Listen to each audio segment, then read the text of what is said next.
सुरुवातीला बातमी आहे शिवसेना आणि भाजपच्या मनोमिलनाची। स्थानिक स्वराज्य संस्थांसाठी शिवसेना आणि भाजप या दोनही पक्षांमध्ये युती होणार हे आता जवळपास निश्चित झालंय।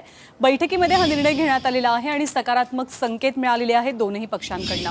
कृष्णा केंडे आहेत आपल्या सोबत। कृष्णा, काय माहिती?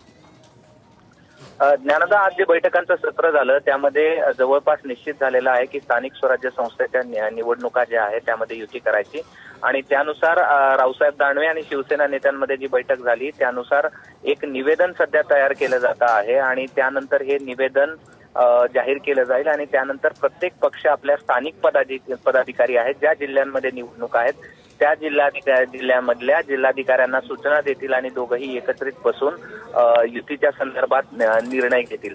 तशा प्रकारचं थोड्याच वेळात जाहीर करण्यात येईल आणि या प्रकारची माहिती जी आहे ते सूत्राकडून मिळालेली आहे आणि त्यामुळे आता युती ही स्थानिक स्वराज्य संस्थेच्या निवडणुकांमध्ये सेना भाजपमध्ये झालेली आपल्याला पाहण्यात येईल।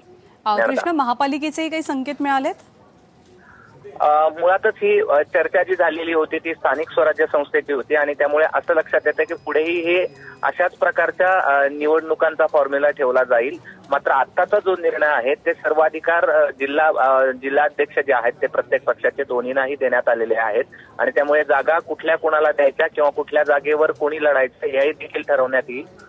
मात्र आता जे संकेत मिळतात की वरिष्ठ पातळीवरती युती करण्यासंदर्भात एकमत झालेलं आहे आणि त्यानंतर त्याचे आदेश देखील देण्यात येतील आणि आणखी जी सूत्रांकडनं माहिती मिळते ती मुंबई महानगरपालिकेच्या निवडणुकीसाठी सुद्धा अशाच प्रकारची एक बैठक घेतली जाईल आणि त्यामध्ये त्या संदर्भातलं देखील धोरण ठरवण्यात येईल। आणि आता मात्र जी चर्चा या बैठकीमध्ये झाली ती स्थानिक स्वराज्य संस्थेच्या नगरपालिका आणि इतर ज्या निवडणुका आहेत त्यासाठी होती आणि त्यामध्ये ठरलेले की युती करण्याचे संकेत मिळतात आहे, सकारात्मक संकेत मिळतात।